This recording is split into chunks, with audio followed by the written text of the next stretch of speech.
হলদিয়া বামেদের আসন সংখ্যা কমলেও হলদিয়া পুরসভা এবারও দখলে রাখল বামেরা।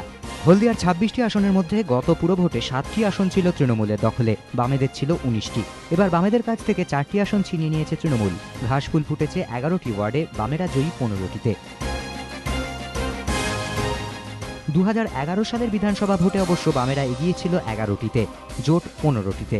পুরসভা পাঁশকুড়া ১৭টি আসনে ৭টি করে আসন দখলে ছিল বাম ও তৃণমূলের। কংগ্রেস পেয়েছিল ৩টি, এবার কংগ্রেস খাতাই খুলতে পারেনি। বামেরা পেয়েছে ৫টি, ১২ ওয়ার্ড দখলে রেখে ক্ষমতায় তৃণমূল। ২০১১ সালের বিধানসভা ভোটে কংগ্রেস তৃণমূল জোট এগিয়েছিল ১১টি আসনে, বামেরা এগিয়েছিল ৬টিতে। পুরসভা দুর্গাপুর মোট আসন ৪৩। ২০০৭-এর পুরভোটে তৃণমূলের দখলে ছিল ৩টি, বামেদের ৩৭টি, কংগ্রেস 3টি।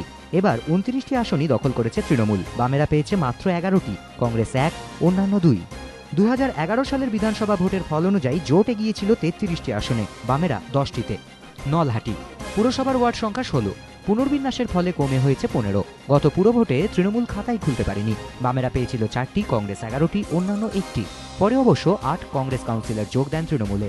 এবার তৃণমূল একাই পেয়েছে ৮টি, বাম ও কংগ্রেস ৩টি করে, অন্যান্য ১টি।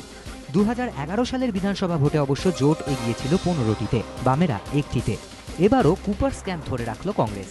১২টি ওয়ার্ডের ১১টি গতবারের মতো তাদের দখলে। গতবার বামেরা ১টি আসন পেলেও এবার তারা শূন্য, খাতা খুলেছে তৃণমূল।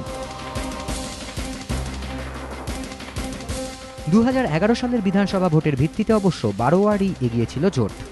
পুরসভা ধূপগুড়ি মোট আসন ১৬। গতবার তৃণমূল পেয়েছিল ৩টি, বামেরা ১১টি, কংগ্রেস ও অন্যান্য ১টি করে। এবার তৃণমূল একাই দখল করেছে ১১টি আসন, ১১ থেকে কমে বামেরা ৪, খাতাই খুলতে পারেনি কংগ্রেস, অন্যান্য ১টি।